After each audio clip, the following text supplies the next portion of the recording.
22 फरवरी के दिन अगर आप हिंदी की परीक्षा देने वाले हैं तो यह वीडियो आपके लिए रामबाण साबित होने वाला है, क्योंकि आज की इस वीडियो में हम बात करेंगे वायरल प्रश्न की हिंदी की। यह आपकी प्रश्न पत्र कोड बी है। आपको कोई भी कोड मिल सकती है, A B C D E F, कोई भी कोड मिल सकती है। और यहाँ पे आपको विषय कोड लिखा हुआ मिलेगा और यहाँ पे प्रश्न पत्र क्रमांक लिखा हुआ मिलेगा। क्वेश्चन पेपर जैसे ही आपके हाथ में आएगा आपको चेक कर लेनी है कि कहीं पे कटा फटा, कहीं पे कुछ चीज़ तो हुआ नहीं ना है। ये सारी चीज़ें आपको चेक करने के बाद से आपको एक एक क्वेश्चन को ध्यानपूर्वक सॉल्व करनी है। और आपको बता दें, इस साल जो आपकी परीक्षा में जो क्वेश्चन पूछे जाने वाला है वो पूरे 106 क्वेश्चन पूछा जाएगा, जिसमें से 100 क्वेश्चन आपका क्या होगा बाबू, ऑब्जेक्टिव टाइप होगा और उसमें से 6 जो क्वेश्चन होगा आपकी सब्जेक्टिव टाइप होगा। लेकिन इसमें जो 100 ऑब्जेक्टिव, उसमें से मात्र आपको आधे प्रश्न की जवाब देनी है, यानी कि मात्र 50 प्रश्न का ही जवाब देना है। तो आज के इस वीडियो में ऑब्जेक्टिव से लेकर के सब्जेक्टिव सारी चीजें आपको हम वायरल प्रश्न आपको बताने वाले हैं। तो जल्दी से पहले इस वीडियो को लाइक कर दीजिए। और हाँ, जितने भी क्वेश्चन आपको हम बताने वाले हैं ये खुद बिहार बोर्ड के द्वारा बताया गया है क्वेश्चन है, ये मेरे द्वारा कोई क्वेश्चन बताया जा रहा है नहीं है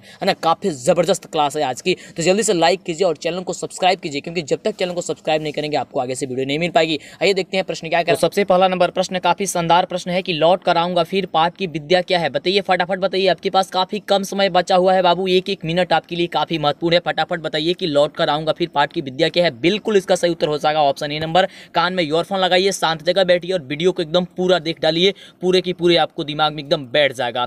चलिए अगले प्रश्न की बात करते हैं, फटाफट करेंगे क्योंकि काफी कम समय आपके पास बचा हुआ बाबू। अगला प्रश्न देखिए, विशेषण के भेद होते हैं। विशेषण के कितने भेद होते हैं बाबू? बिल्कुल बाबू, आपको हमने बताया है कि विशेषण के 4 भेद होते हैं बाबू। तो इसका आंसर हो जाएगा ऑप्शन डी नंबर। क्या हो जाएगा बाबू? Option D number. एकदम दिमाग में बैठा लेनी है कि विशेषण के 4 भेद होते हैं। अगले प्रश्न की बात करते हैं, फटाफट देखिए। अगला प्रश्न देखिए, कह रहा है कि कुंवर नारायण रचित पाठ है। कुंवर नारायण रचित पाठ कहने का मतलब क्या है कि कुंवर नारायण द्वारा कौन सी पाठ की रचना की गई है। बिल्कुल बाबू, एक वृक्ष की हत्या की गई है। कौन सी? एक वृक्ष की हत्या जो है ना वही की गई है, यानी कि ऑप्शन क्या हो जाएगा? D number. बिल्कुल इसका सही उत्तर हो जाएगा ऑप्शन डी नंबर। आगे बात करते हैं अगले नंबर प्रश्न की। बहुत ही शानदार प्रश्न है आपकी।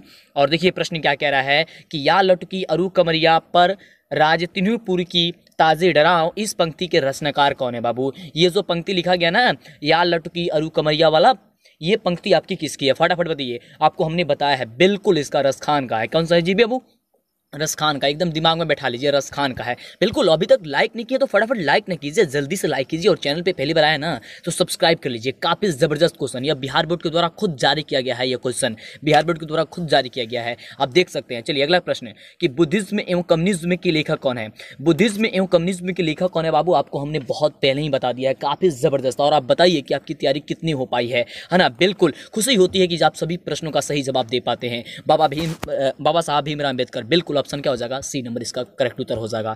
हमारा पढ़ाया हुआ सफल तब होता है जब आप जवाब देते हैं, एकदम फटाफट जवाब देते हैं, है ना। चलिए अगला प्रश्न, संख्यावाचक विशेषण है। संख्यावाचक विशेषण आपको बताना है, 4 है, काला है, या थोड़ा है, या फिर अधिक है। संख्यावाचक, तो संख्यावाचक का मतलब हो गया कि जिसमें संख्या आ जाए। तो कहाँ पे संख्या है? तो ऑप्शन ए नंबर में आया है, 4 आया है। बिल्कुल ऑप्शन ए नंबर आपका बिल्कुल करेक्ट उत्तर हो जाएगा। कौन हो जाएगा बाबू? Option A number. एकदम फटाफट करेंगे हम लोग, एकदम वायरल क्वेश्चन एकदम आपको बता रहे हैं। चलिए अगला प्रश्न।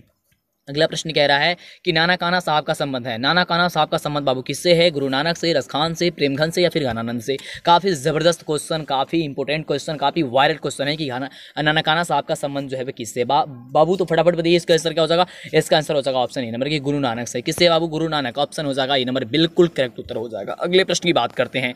अगला देखिए, अगला प्रश्न हम सभी का काफी शानदार प्रश्न है कि नाखून हमारी डैश के अवशेष है बाबू। नाखून हमारी किसके अवशेष है? आपको कई बार हमने बताया, एकदम दिमाग में एकदम बैठा लो। नाखून हमारे किसके अवशेष है बाबू? बिल्कुल पशुता के अवशेष है बाबू, पशुता के अवशेष है। ऑप्शन हो जाएगा इसका सी नंबर। बिल्कुल बहुत ही गजब का शानदार क्वेश्चन, इसका आंसर हो जाएगा क्या चीज? सी नंबर हो जाएगा। किसके हो जाएगा बाबू? पशुता के हो जाएगा। एकदम याद कर लेना, फटाफट जवाब दीजिए। आखिरी में आपके पास काफी कम समय बचा हुआ है, काफी कम समय आपके पास बचा हुआ। अगला प्रश्न, आरंभिक हिंदी का साहित्य मिलने लग जाता है। आरंभिक हिंदी का जो साहित्य है ना वो मिलने लग जाता है 5वीं 6वीं सदी से, या फिर 10वीं 11वीं सदी से, या फिर 8वीं 9वीं सदी से, या फिर 3री 4थी सदी से। कौन से सदी से जो है वो आरंभिक हिंदी का साहित्य मिलने लग जाता है? काफी कम समय आपके पास बचा हुआ है, फटाफट एकदम दिमाग में बैठाते जाइए। बिल्कुल इसका आंसर क्या हो जाएगा?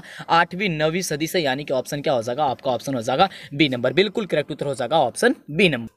आइए देखते हैं अगला नंबर प्रश्न क्या कह रहा है। तो हम सभी का अगला नंबर जो प्रश्न है वो प्रश्न हम सभी का कह रहा है कि अमरकांत का जन्म डैश ईस्वी में हुआ था। बताना है आपको अमरकांत का जन्म कौन सी ईस्वी में हुआ था, वो आपको बताएं, फटाफट बताइए। बहुत खुशी होती है कि सारी के सारी क्वेश्चन आपको बता देते हैं और जो बिहार बोर्ड जारी करता है सारी के सारे क्वेश्चन लड़ जाता है ना। ऐसा ही आपकी परीक्षा में होने वाला काफी शानदार क्वेश्चन। चलिए, तो आंसर क्या हो जाएगा, ऑप्शन नंबर बी नंबर हो जाएगा कि 1925 हुआ था। कब हुआ था बाबू, 1925 हुआ था। आंसर हो जाएगा आपका ऑप्शन बी नंबर एकदम। चलिए अगले प्रश्न की बात करते हैं। भगवान से हमेशा प्रार्थना करते रहते हैं कि जो बच्चे हमारे चैनल से जुड़े हुए हैं, सब्सक्राइब करके काफी मेहनत से जो है पढ़ाई करते हैं, उनका नंबर काफी बेहतर है, उनका एग्जाम काफी अच्छे से बीते और बीतेगा भी, क्योंकि अपने तो काफी ज्यादा मेहनत किया ना।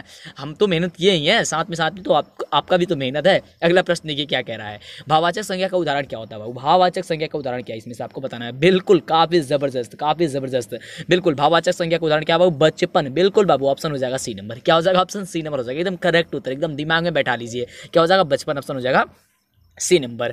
अगला देखिए, अगला प्रश्न कह रहा है कि किशोर से मार खाने के बाद बहादुर क्या करता। अरे किशोर से मार खाने के बाद बहादुर क्या करता। बहादुर तो काफी शांत सीधा साधा नौकर था एक ना, तो चुपचाप कोने में खड़ा हो जाता। ऑप्शन क्या हो जाएगा, सी हो जाएगा। वो कुछ तो किसी को कह नहीं सकता था ना, काफी मतलब कि वो ये था, मतलब कि एकदम मतलब कि बहुत ही अच्छा लड़का था, बहुत ही अच्छा नौकर था, है ना। वैसा नौकर आपको बताया गया है कि वैसा नौकर कहीं भी नहीं मिल सकता है, काफी जबरदस्त था ना। चलिए अगला प्रश्न है, रूसी क्रांति की असीमता को सुदृढ़ करने वाले साहित्यकार कौन से होते हैं। काफी जबरदस्त क्वेश्चन और इसका आपको उत्तर बताना है ना। तो बिल्कुल बाबू, इसका उत्तर क्या होगा बताइए। तो रूसी जाति असीमता को सुदृढ़ करने वाले साहित्यकार कौन है, वो लियो टॉल्स्टॉय। आपको कई बार हमने बताया है, बिल्कुल एकदम दिमाग में बैठा लीजिए और जाना एकदम परीक्षा में एकदम धमाल मचा देना है। चलिए, अभी तक चैनल को सब्सक्राइब नहीं किया तो गलती मत कीजिए, फटाफट कीजिए, क्योंकि यूट्यूब का नियम है कि जब तक आप चैनल को सब्सक्राइब नहीं करेंगे आपको आगे से वीडियो नहीं मिल पाएगी। तो जल्दी से चैनल को सब्सक्राइब कीजिए, काफी अनोखा समय, काफी कम समय बचा हुआ है और इसमें आपको वायरल क्वेश्चन कराया जा रहा है, जिससे कि एकदम परीक्षा में आ ही जाएगा और आप एकदम बहुत अच्छे से पास होकर के आइएगा। बिल्कुल बहुत ही जबरदस्त आपका आएगा आपका परीक्षा में अंक। अगला प्रश्न है कि कथक नृत्य के पर्याय माने जाते हैं। जो कथक नृत्य के जो पर्याय है ना वो माने जाते हैं, कौन माने जाते हैं, पंडित बिरजू महाराज या बिस्मिल्लाह खां या जाकिर हुसैन या फिर इनमें से कोई नहीं। बिल्कुल 14 नंबर प्रश्न का आपको जवाब बताना है कि 14 नंबर प्रश्न का जो जवाब होगा वो 14 नंबर प्रश्न का जवाब क्या होगा, बिल्कुल पंडित बिरजू महाराज हो जाएगा बाबू, ऑप्शन हो जाएगा ए नंबर। एकदम काफी कम समय है, एकदम फटाफट करेंगे हम लोग। चलिए अगला प्रश्न देखिए, काफी जबरदस्त क्वेश्चन आपके स्क्रीन पे। भाववाचक संज्ञा का उदाहरण नहीं है, कौन जो है इसमें से भाववाचक संज्ञा का उदाहरण नहीं है। बिल्कुल बाबू, ऑप्शन बी नंबर जो है ना, दूध। दूध आपका भाववाचक संज्ञा नहीं है बाबू, ये द्रव्यवाचक संज्ञा हो जाएगी। क्या हो जाएगी, आपका आंसर हो जाएगा दूध, यानी कि ऑप्शन डी। अगला देखिए, ऑप्शन बी, माफ कीजिएगा, ऑप्शन बी नहीं लिखा गया ना, बी है ना, ऑप्शन हो जाएगा बी नंबर। क्या हो जाएगा, दूध। चलिए अगला प्रश्न देखिए, अगला प्रश्न काफी जबरदस्त प्रश्न आपके स्क्रीन पे कि जीत जीत मैं निरखा तू पाठ के केंद्र में है। जीत जीत मैं निरखा तू पाठ के केंद्र में आपको बताना है कि क्या है बाबू, बिस्मिल्लाह खां है, जाकिर हुसैन है, पंडित ये बिरजू महाराज जी है या फिर उपयुक्त सभी है। जीत जीत मैं निरखा तू, तो जीत जीत मैं निरखा तू कौन है बाबू, बिल्कुल। तो इसका आंसर क्या हो जाएगा बाबू, पंडित बिरजू महाराज है, यानी कि ऑप्शन क्या हो जाएगा आपका सी नंबर, बिल्कुल करेक्ट उत्तर हो जाएगा। क्या हो जाएगा बाबू, ऑप्शन सी नंबर बिल्कुल करेक्ट उत्तर हो। आइए देखते हैं अगले नंबर प्रश्न क्या कह रहा है। तो देखिए अगला नंबर प्रश्न काफी जबरदस्त प्रश्न है कि अगे ने सूत्रपात किया था। अगे ने जो है वो सूत्रपात किसका किया था, छायावाद का, प्रगतिवाद का या फिर प्रयोगवाद का या फिर प्रदप्यवाद का, किसका किया था बाबू। आपको हमने बताया है कि अगे जो है वो प्रयोगवाद का किए थे, यानी ऑप्शन क्या हो जाएगा, सी नंबर बिल्कुल करेक्ट उत्तर आपका हो जाएगा। क्या हो जाएगा बाबू, प्रयोगवाद, यानी कि ऑप्शन हो जाएगा सी नंबर। एकदम दिमाग में बैठाते जानिए। अगले प्रश्न की बात करते हैं। अगला देखिए, काफी जबरदस्त क्वेश्चन की स्वर संधि का उदाहरण है। इसमें से आपको ये बताना है कि स्वर संधि का जो उदाहरण है ना, वो स्वर संधि का उदाहरण कौन है, रामावतार, परमानंद या फिर कबींद्र या फिर उपयुक्त सभी। तो क्या हो जाएगा, ऑप्शन आपका डी नंबर हो जाएगा। आपको ये बताना है, फटाफट बताइए क्या हो जाएगा, ऑप्शन आपका डी नंबर हो जाएगा। क्या हो जाएगा, स्वर संधि का उदाहरण है तो ये रामावतार, परमानंद और कबींद्र जो है आपका क्या हो जाएगा, ऑप्शन डी नंबर आपका बिल्कुल करेक्ट उत्तर हो जाएगा। अगला देखिए, बहुत ही जबरदस्त क्वेश्चन की मदन है। मदन कौन है बाबू, सोफर का बेटा है, सेन साहब का बेटा है, किरानी का बेटा है या सेन साहब के मित्र का बेटा है।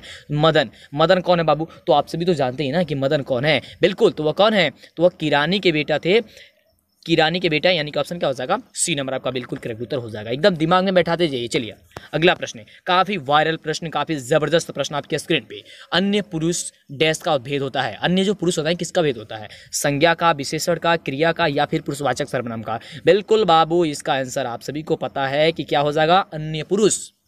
फटाफट बताइए बिल्कुल क्या हो जाएगा बाबू, अन्य पुरुष किसके भेद होते हैं। बिल्कुल बाबू, पुरुषवाचक सर्वनाम के भेद होते हैं, यानी ऑप्शन क्या हो जाएगा, डी नंबर हो जाएगा। क्या होते हैं बाबू, पुरुषवाचक सर्वनाम के भेद होते हैं, ऑप्शन डी नंबर आपका बिल्कुल सही उत्तर हो जाएगा। एकदम दिमाग में आपको बैठा लेनी है। अगला प्रश्न देखिए, अगला प्रश्न काफी जबरदस्त प्रश्न कह रहा है कि पंडित बिरजू महाराज को गांठा बांधा था। मतलब कि पंडित बिरजू महाराज को जो गांठा है ना वो किसने बांधा था, पिताजी ने बांधे थे, माँ ने बांधा था या फिर भाई ने बांधा था या फिर बहन ने बांधी थी। कौन बांधा था पंडित बिरजू महाराज के गांठा, तो आप सभी को पता है कि पंडित बिरजू महाराज को जो गांठा है वो कौन बांधे थे बाबू, बाबू, तो उनके जो है पिताजी ने बांधे थे, यानी ऑप्शन क्या हो जाएगा, ये नंबर बिल्कुल करेक्ट उत्तर हो जाएगा, है ना। शानदार क्वेश्चन, बहुत ही जबरदस्त। अगला देखिए क्वेश्चन क्या कह रहा है, अगला देखिए प्रश्न क्या कह रहा है, काफी जबरदस्त प्रश्न है कि लौट कर आऊंगा फिर पाठ के लेखक कौन है। लौट कर आऊंगा फिर पाठ के लेखक कौन है बाबू, प्रेमघन है, घनानंद है, अमरकांत है या फिर जीवनानंद दास है। बिल्कुल बाबू, तो लौट कर आऊंगा फिर आपको हमने बताया है कि जीवनानंद दास है, यानी कि ऑप्शन क्या हो जाएगा बाबू, डी नंबर हो जाएगा। बिल्कुल ऑप्शन क्या हो जाएगा बाबू, डी नंबर आपका बिल्कुल करेक्ट उत्तर हो जाएगा। अगला देखिए प्रश्न काफी जबरदस्त प्रश्न है कि जापान पर परमाणु बम गिराया था। जापान पर परमाणु बम कौन गिराया था बाबू, आपको ये बताना है। इंग्लैंड, अमेरिका, चीन या फिर जो हो जाएगा रूस। कौन गिराया था बाबू, जापान पर परमाणु बम जो है वह कौन गिराया था, आपका ऑप्शन क्या हो जाएगा, बी नंबर हो जाएगा। बिल्कुल बाबू, आपको हमने तो बताया ही ना, काफी जबरदस्त क्वेश्चन है ना। ऑप्शन क्या हो जाएगा बाबू, बी नंबर हो जाएगा। बहुत ही शानदार। अगला देखिए क्वेश्चन, ये खुद बिहार बोर्ड द्वारा जारी किया गया है बाबू, ये बिहार बोर्ड के द्वारा जो जारी किया गया ना पिछले वर्ष का जो मॉडल पेपर आपका जबरदस्त तरीके से, वही है आपकी। अगला क्वेश्चन, रोन नदी डैश में स्थित है। रोन नदी कहाँ पे स्थित है, आपको ये बताना है। काफी जबरदस्त क्वेश्चन आपको क्या हो जाएगा, फ्रांस में स्थित है। कहाँ बाबू, फ्रांस में स्थित है, यानी ऑप्शन हो जाएगा बी नंबर। आपको पता है कि लॉकडाउन में पढ़ाई आपकी नहीं हुई है, तो पिछले वर्षों का जो मॉडल पेपर है, क्वेश्चन बैंक है ना, यानी कि पिछले वर्षों का जो परीक्षा हुआ है वे सारी क्वेश्चन आपको याद होनी चाहिए। लगातार चल रही है आपकी, एक ही क्वेश्चन आपके लिए काफी इंपॉर्टेंट है। फटाफट से लाइक करके चैनल को सब्सक्राइब करके पूरी की पूरी वीडियो देख लीजिए, अभी आपके पास मौका है बाबू, मौका को न गवाइए, नहीं तो बाद में आपको काफी ज्यादा पछताना पड़ सकता है। अगला प्रश्न है, द्विगु समास नहीं है, इसमें से बताना है आपको द्विगु समास कौन जो है वह नहीं है। तो देखिए ऑप्शन क्या रहा है, त्रिलोक, भाई बहन, शताब्दी या फिर नवरत्न। तो यहाँ पे देखिए ये जो भाई बहन है ना, ये आपका द्वंद्व समास हो जाएगा बाबू, ये द्वंद्व समास हो जाएगा। तो कह रहा था कि द्विगु नहीं है, यानी कि यही ना हो जाएगा आपका द्वंद्व, यानी कि ऑप्शन क्या हो जाएगा आपका बी नंबर हो जाएगा। क्यों हो जाएगा बाबू, क्योंकि द्विगु समास में होता है कि पहला जो पद हो क्या हो, संख्या हो, लेकिन संख्या तो इसमें है नहीं। और द्वंद्व में क्या होता है कि दोनों पद प्रधान हो, दोनों पद जो है प्रधान हो, तो भाई बहन ये तो दोनों पद प्रधान है, यानी ऑप्शन क्या हो जाएगा, बी नंबर हो जाएगा। अगला देखिए, अगला प्रश्न क्या रहा है हम सभी का, काफी जबरदस्त प्रश्न कि लेखक अपने पिता से मछली क्यों मांगना चाहता था। लेखक जो है ना अपने पिता से मछली वाला कहानी पढ़े ना, है ना, हाँ, विनोद कुमार शुक्ल वाला जो कहानी है आप पढ़े हैं कि लेखक अपने पिता से जो है ना मछली क्यों मांगता था बाबू, हाँ, कुएं में पालने के लिए बाबू, कुएं में पालने के लिए। ऑप्शन क्या हो जाएगा, सी नंबर आपका बिल्कुल करेक्ट उत्तर हो जाएगा। क्या हो जाएगा बाबू, ऑप्शन सी नंबर हो जाएगा, कुएं में पालने के लिए मांग रहा था। अगला देखिए, बहुत ही जबरदस्त क्वेश्चन 27 नंबर प्रश्न की कविता नहीं है। यहाँ से 4 ऑप्शन आपको दिया गया है और 4 ऑप्शन में से आपको बताना है कि कौन जो है इसमें से क्या नहीं है बाबू, तो कविता नहीं है। बहुत ही शानदार क्वेश्चन, बहुत ही शानदार क्वेश्चन, कविता नहीं है बाबू, कविता कौन नहीं है इसमें से आपको ये बताना है। बिल्कुल बिल्कुल बिल्कुल, तो इसका सही उत्तर क्या हो जाएगा बाबू, आपका आंसर हो जाएगा क्या चीज, इसमें से शिक्षा और संस्कृति। बिल्कुल, जो गांधी जी वाला चैप्टर है ना, शिक्षा और संस्कृति, वो आपकी कविता नहीं है, यानी ऑप्शन क्या हो जाएगा आपका डी नंबर हो जाएगा। क्योंकि अक्षर ज्ञान भी एक कविता है, स्वदेशी भी एक कविता है, हमारी नींद भी एक कविता है, तो कविता कौन नहीं है, तो शिक्षा और संस्कृति कविता नहीं है। अगला देखिए, बहुत ही जबरदस्त क्वेश्चन कह रहा है कि मोहरा नदी शहर से दूर थी, कितनी मील दूर थी आपको ये बताना है, 1 मील, 2 मील, 3 मील या फिर 4 मील। कितनी मील दूर थी बाबू आपको ये बताना है। 28 नंबर प्रश्न का जवाब बताना है। क्या हो जाएगा बाबू, बिल्कुल 3 मील दूर थी, यानी कि ऑप्शन क्या हो जाएगा, सी नंबर आपका बिल्कुल करेक्ट उत्तर हो जाएगा। क्या हो जाएगा बाबू, ऑप्शन सी नंबर हो जाएगा। अगला प्रश्न काफी जबरदस्त प्रश्न आपके स्क्रीन पे बाबू कि राजदूत में है, राजदूत में है तत्पुरुष समास, अव्ययीभाव समास, कर्मधारय समास या फिर द्वंद्व समास। कौन सा समास है बाबू, राजदूत में। राजदूत में आपको बताना है कौन सा समास है बाबू, बिल्कुल तत्पुरुष समास है बाबू, तत्पुरुष समास है ना। क्या हो जाएगा, राजदूत है ना, कि राजा का दूत राजदूत। क्या हो जाएगा, ऑप्शन हो जाएगा ए नंबर हो जाएगा। क्या चीज, तत्पुरुष समास। अगला देखिए, अगला प्रश्न काफी जबरदस्त प्रश्न है कि अबनियो डैश नदी के किनारे बसा हुआ। अरे आपको तो पढ़ा है ना आपने, तो आपको कई बार हमने बताया भी है कि अबनियो जो है वो कहाँ बाबू, रोन नदी के किनारे स्थित है। कहाँ बाबू, रोन नदी के किनारे अवस्थित है, यानी ऑप्शन क्या हो जाएगा, बी नंबर हो जाएगा। ठीक है, रोन नदी आपको एकदम दिमाग में बैठा करके रखना। अगला देखिए क्वेश्चन, काफी शानदार प्रश्न है कि गिरधालाल हैं, गिरधालाल कौन है बाबू, सेन साहब का मित्र है, सेन साहब का भाई है, मदन का पिता है या सेन साहब की पड़ोसी है। कौन है बाबू, आपको ये बताना है। गिरधालाल, गिरधालाल बिल्कुल बिल्कुल ऑप्शन सी हो जाएगा, मदन के पिता है। कौन है बाबू, मदन के पिता है, यानी ऑप्शन हो जाएगा सी नंबर। अगला देखिए, बहुत ही जबरदस्त और बहुत ही शानदार प्रश्न है कि संतु डैश के किनारे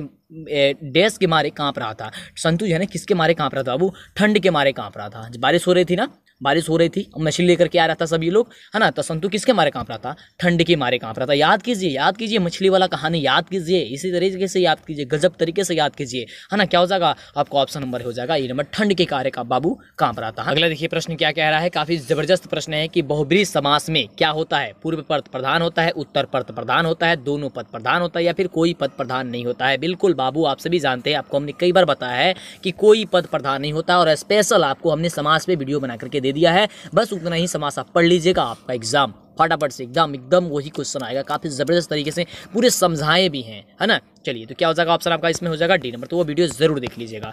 अगला देखिए, अगला क्वेश्चन क्या कह रहा है। अगला क्वेश्चन है इसी चैनल पे उपस्थित है, हर एक वीडियो उपस्थित है, इसके लिए चैनल को सब्सक्राइब कर लीजिए फटाफट से जल्दी से। कह रहा है कि मैक्स मूलर के अनुसार सर्वविदा संपदा और प्राकृतिक से संदर्भ से परिपूर्ण जो देश है वह कौन है। बताइए, स्विट्जरलैंड है, अमेरिका है, चीन है या फिर भारत है। बिल्कुल बाबू, हम सभी का देश भारत है, यानी कि ऑप्शन हो जाएगा डी नंबर। हम सभी का देश कौन है, भारत है। भारत ही क्या है, सर्वविदा संपदा और प्रकृति से संदर्भ है और इससे परिपूर्ण है, यानी ऑप्शन हो जाएगा डी नंबर। अगला देखिए, काफी जबरदस्त प्रश्न आपके स्क्रीन पे। कमरुद्दीन का जन्म डैश में हुआ था। कमरुद्दीन का जो जन्म हुआ था ना, कहाँ पे हुआ था, उत्तर प्रदेश, बिहार, महाराष्ट्र या फिर कलकत्ता। बिल्कुल आपको हमने बताया है कि कमरुद्दीन का जो जन्म हुआ था बाबू वह बिहार हुआ था, यानी ऑप्शन क्या हो जाएगा बी नंबर। बिल्कुल करेक्ट उत्तर हो जाएगा, ऑप्शन हो जाएगा बिहार, यानी कि ऑप्शन बी नंबर। अगला देखिए, अगला प्रश्न सबसे जबरदस्त प्रश्न के व्यंजन संधि का उदाहरण नहीं है, इसमें से बताना है आपको व्यंजन संधि का उदाहरण जो है वह कौन नहीं है, आपको यह बताना है। 36 नंबर प्रश्न का बताना है आपको क्या हो जाएगा जवाब, कि व्यंजन संधि का उदाहरण जो है वह नहीं है। तो बिल्कुल यहाँ पे जो वागिस दिया गया है ना, वो आपका क्या है, आपका व्यंजन संधि का उदाहरण नहीं है। वागिस दो दिया गया है, वही आपका व्यंजन संधि का उदाहरण नहीं है। ऑप्शन क्या हो जाएगा आपका बी नंबर, बिल्कुल करेक्ट उत्तर हो जाएगा। अगला देखिए, अगला प्रश्न काफी जबरदस्त प्रश्न है कि बिस्मिल्लाह खां के परदादा उस्ताद सलार हुसैन खां डैश के निवासी थे। जो बिस्मिल्लाह खां के परदादा थे ना, उस्ताद सलार हुसैन खां, वो कहाँ के निवासी थे, आपको ये बताना है। डुमराव के, सीतामढ़ी के, दरभंगा के या फिर पटना के। तो कौन थे बाबू, डुमराव के थे, यानी ऑप्शन क्या हो जाएगा ई नंबर, बिल्कुल करेक्ट उत्तर हो जाएगा। कहाँ के थे बाबू, वो डुमराव, यानी ऑप्शन हो जाएगा ई नंबर। अगला देखिए, बहुत ही जबरदस्त प्रश्न है कि मछली कहानी के लेखक कौन है। अभी आपको हमने बताया था ना, मछली कहानी से आया था क्वेश्चन, तो क्लास में बने रहिए। एक एक क्वेश्चन, एक एक मिनट आपके लिए काफी महत्वपूर्ण है बाबू, एक एक मिनट। जल्दी से चैनल को सब्सक्राइब कर लीजिए, अभी तक नहीं किए तो फटाफट दबाइए ना सब्सक्राइब पे, और लाइक नहीं किया तो लाइक तो जरूर करना ही करना है। अगला प्रश्न, मछली कहानी के जो लेखक है ना कौन है बाबू, बिल्कुल विनोद कुमार शुक्ल है, यानी ऑप्शन क्या हो जाएगा डी नंबर हो जाएगा। ठीक है, चलिए तो ये देखते हैं अगले नंबर प्रश्न क्या कह रहा है। तो देखिए, अगला नंबर जो प्रश्न है वह कह रहा है कि धर्मात्मा का संधि विच्छेद क्या होगा बाबू। तो धर्मात्मा का संधि विच्छेद आपको हमने बताया कि धर्म धन आत्मा होता है, यानी ऑप्शन कहाँ पे दिया गया है, तो धर्म धन आत्मा दिया गया ऑप्शन डी नंबर में। तो डी नंबर आपका क्या हो जाएगा, बिल्कुल करेक्ट उत्तर हो जाएगा। क्या हो जाएगा बाबू, कि धर्म धन आत्मा होता है धर्मात्मा।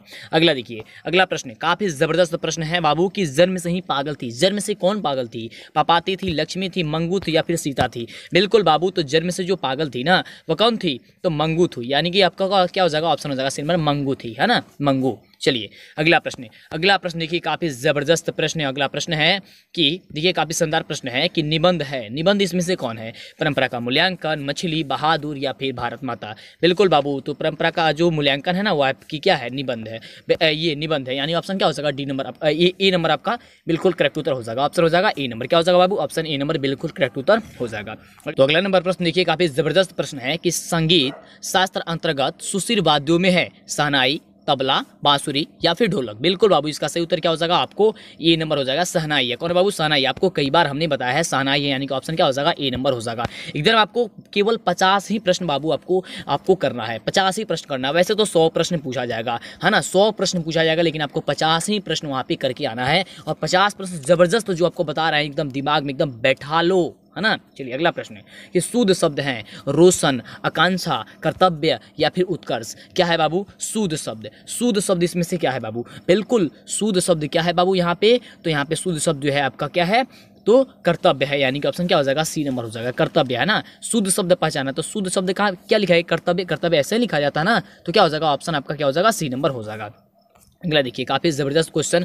तो अगला क्वेश्चन है कि मैक्स मूलर डैश का विद्वान था। मैक्स मूलर जो था वह कहाँ के विद्वान था, फ्रांस का, अमेरिका का, रूस का या फिर जर्मनी का। तो देखिए मैक्स मूलर जो था ना वह जर्मनी का विद्वान था। क्या था बाबू, जर्मनी का, यानी कि ऑप्शन क्या हो जाएगा, डी नंबर आपका बिल्कुल करेक्ट उत्तर हो जाएगा। अगला प्रश्न काफी शानदार प्रश्न है कि राजस्थानी भाषा के सफल कहानीकार कौन है बाबू। राजस्थानी भाषा के सफल कहानीकार कौन है बाबू, आपको ये बताना है। बिल्कुल बाबू, सामरदैया है, सामरदैया। सामरदैया कौन है बाबू, सामरदैया, एकदम दिमाग में बैठा लो, सामरदैया है। ऑप्शन क्या हो जाएगा, ए नंबर हो जाएगा। अगला देखिए, अगला प्रश्न बहुत ही शानदार प्रश्न की बुढ़ापा में कौन सा प्रत्यय है बाबू। आपको हमने कई बार बताया है कि बुढ़ापा यानी कि आपा, आपा में कौन सा प्रत्यय है बाबू, आपा, है ना। बुढ़ापा में कौन है, आपा, यानी ऑप्शन क्या हो जाएगा आपका बी नंबर बिल्कुल करेक्ट उत्तर हो जाएगा। आपा प्रत्यय, कौन सा प्रत्यय है बाबू, आपा प्रत्यय, ऑप्शन हो जाएगा बी नंबर। अगला देखिए, सबसे जबरदस्त प्रश्न है कि सीता के कितने बेटे थे। सीता के कितने बेटे थे बाबू, आपको ये बताना है। बिल्कुल बाबू, सीता के 3 बेटे थे। कौन? सीता के 3 बेटे थे। और हाँ, आप याद करके जरूर रखिएगा, सीता अपने घर में घुटन क्यों महसूस किया करती थी। ये क्वेश्चन सब्जेक्टिव में पूछा जा सकता है आपसे। तो देखिए यहाँ पे क्या हो जाएगा आंसर, सीता के कितने बेटे थे बाबू, तो 3 बेटे थे। ऑप्शन हो जाएगा बी नंबर। बिल्कुल। अगला देखिए प्रश्न, अगला देखिए प्रश्न क्या कह रहा है। अगला प्रश्न देखिए कह रहा है कि शुद्ध वाक्य है, शुद्ध वाक्य है, आपको ये बताना है। बिल्कुल, या मेरी पुस्तक है, या रोटी ताजी है, या दाल कच्चा है, या फिर सूरज से पूछो, सूरज को पूछो, तो क्या होगा यहाँ पे सही उत्तर आपको बताना है। शुद्ध वाक्य बताना है आपको यहाँ पे, शुद्ध वाक्य। तो यह मेरी पुस्तक है, यानी कि ऑप्शन जो है ए नंबर ना आपका बिल्कुल करेक्ट उत्तर हो जाएगा। क्या हो जाएगा बाबू, ऑप्शन हो जाएगा ए नंबर। अगला देखिए प्रश्न क्या कह रहा है, काफी गजब का प्रश्न। आपको सब्जेक्टिव प्रश्न भी आपको दिखाने वाले हैं कि कौन कौन सा सब्जेक्टिव क्वेश्चन आपके एग्जाम में पूछा जाने की काफी ज्यादा संभावना है ना, पूछे जाने की काफी ज्यादा संभावना है। आपको सारी चीजें आपको बताया ना, सारी चीजें आपको बताएंगे। अगला देखिए प्रश्न, ढाते विश्वास कहानी के केंद्र में क्या है। ढाते विश्वास, ढाते विश्वास किसकी कहानी बाबू, लक्ष्मी वाली कहानी है ना। लक्ष्मी की क्या किस समस्या, वहाँ पे बाढ़ आ रही थी ना बहुत ज्यादा, बाढ़ की समस्या। कौन सी समस्या बाबू, बाढ़ की समस्या। ऑप्शन हो जाएगा कैसे, बी नंबर हो जाएगा। अगला देखिए, काफी जबरदस्त प्रश्न है कि अभाव में कौन सा उपसर्ग है। अभाव में कौन सा उपसर्ग है बाबू, बताओ, आपको बताना है। अभाव तो उपसर्ग कौन होते हैं बाबू, शब्द के पहले लगे होते हैं। तो अ उपसर्ग हो जाएगा। क्या हो जाएगा, अ उपसर्ग हो जाएगा। यहाँ पे देखिए कहाँ पे दिया गया, ऑप्शन नंबर ए दिया गया है।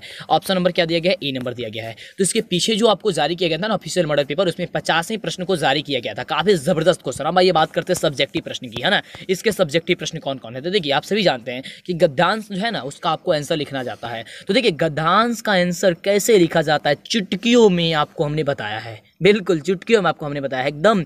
ये होता ना आपके लिए 20 नंबर आ जाएगा वो, 20 नंबर, क्योंकि आपकी परीक्षा में अब 20 नंबर का गद्यांश पूछा जाएगा और चुटकियों में बना दोगे। मेरी पूरी गारंटी, एकदम लिख लो कि 20 नंबर आपके एग्जाम में पक्का बैठ गया है, एकदम आ ही गया है। लेकिन वो वीडियो आपको एक बार देखना होगा, काफी ईजी तरीके से आपको बताया है। 20 नंबर आपके एग्जाम में आ जाएगा। देखिए गद्यांश होता है और गद्यांश को पढ़ करके जवाब देना होता है, लेकिन वहां पर हमने बताया है कि गद्यांश को मत पढ़िए, आप केवल प्रश्न को पढ़िए और प्रश्न को पढ़ करके जवाब दे सकते हैं। चुटकियों में एकदम करेक्ट उत्तर, एक भी जो है ना नंबर नहीं काट सकता है टीचर, चेक करने वाला एक भी नंबर नहीं काट सकता। काफी गजब का पता है, तो वीडियो जरूर देख लीजिएगा। तो ये तो गद्यांश रही, तो ये सब्जेक्टिव क्वेश्चन में ये गद्यांश रही। तो गद्यांश में तो क्या क्वेश्चन है, कोई दिक्कत तो यहाँ पर होने वाले नहीं है। तो ये गद्यांश है। ये बात करते हैं अगले प्रश्न की कि अगला जो है ना इसमें का वो क्या कह रहा है। तो ये गद्यांश थी, इसको हम लोग हटा देते हैं। अब देखिए ये सबसे ज्यादा जरूरी है आपको निबंध लिखने के लिए, क्योंकि देखिए निबंध जो आएगा ना आपको 10 अंक का आएगा। 10 नंबर काफी जबरदस्त है आपकी परीक्षा के लिए, 10 नंबर। तो देखिए अशिक्षा पे आप याद कर लीजिएगा, अशिक्षा की भूमिका क्या होती है, अशिक्षा के कारण क्या होंगे, अशिक्षा के दुष्परिणाम क्या होंगे, अशिक्षा के दूर करने के उपाय क्या होंगे और इसका निष्कर्ष क्या निकलता है। ये अशिक्षा के बारे में आप तो जानते ही हैं, पता है कि अशिक्षा क्या होगा तो क्या नहीं होगा। मतलब अगर अशिक्षा आ जाएगी तो वहाँ पे क्या चीज़ है, क्या चीज़ नहीं होगा, ये सारी चीज़ें आप लिख सकते हैं ना अशिक्षा के बारे में। चलिए अगला है जनसंख्या विस्फोट। जनसंख्या विस्फोट के बारे में आपको पढ़ लेना है, भूमिका इसकी क्या होगी, इसके जनसंख्या के विस्फोट के कारण क्या होगा और जनसंख्या का विस्फोट की कहानी क्या होती है और इसका जो निदान है वह क्या होगा। और एक चीज़ आपको देखिए बताना चाहेंगे, काफ़ी ज़बरदस्त है और यही चीज़ अक्सर बच्चे गलती करते हैं। देखिए जो चीज़ यहाँ पे टॉपिक दिया गया है ना, बस इसी टॉपिक के बारे में आपको लिखना है, कोई एक्स्ट्रा कुछ भी चीज नहीं लिखनी है।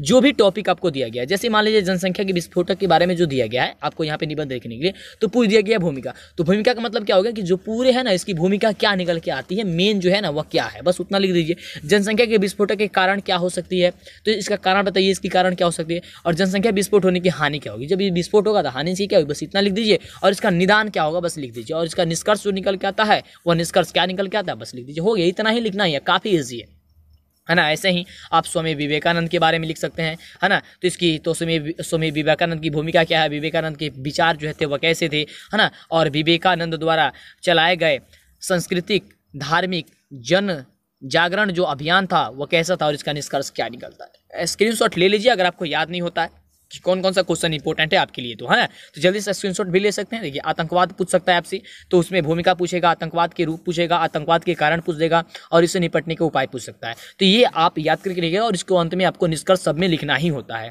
ये आपसे पूछ सकता है कि स्त्री शिक्षा क्या होनी चाहिए, नहीं होनी चाहिए, इसके बारे में पूछ सकता है कि इसकी भूमिका क्या है, भारत में स्त्री शिक्षा की वर्तमान स्थिति कैसी है। और आपको पूछ सकता है, इसमें हेडिंग दे सकता है, आपको पॉइंट दे सकता है कि स्त्री शिक्षा के लाभ क्या हो सकते हैं, अगर स्त्री जो है शिक्षा करती है तो उसकी लाभ क्या हो सकती है और इसका निष्कर्ष जो निकल के आएगा क्या होगा। तो ये सारी चीज आपको लिखनी है। और हाँ, सबसे जबरदस्त आपकी लेटर आता है ना, यानी पत्र लिखने के लिए आता है। तो कौन से पत्र देखिए इंपॉर्टेंट है आपके लिए कि बोर्ड परीक्षा की तैयारी के संबंध में माँ के पास एक पत्र लिखिए। बोर्ड की तैयारी जब कर रहे हैं तो माँ के पास आपको एक पत्र लिखना है। या आपसे क्वेश्चन पूछ सकता है कि भारत पाकिस्तान के शब्दों में संबंधों को केंद्र में रखते हुए दो मित्रों के बीच जो संवाद होता है संवाद को लेकर। अब देखिए संवाद का मतलब क्या होगा कि मान लीजिए दो व्यक्ति बात कर रहे हैं आपस में, तो क्या क्या वो बातें कर सकते हैं इसके बारे में आपको लिखना होता है। तो या तो आप संवाद लिख सकते हैं या तो पत्र लिख सकते हैं। तो पत्र ही लिखना काफी ईजी होता है, तो पत्र आप लिख दीजिएगा काफी ईजी तरीके से।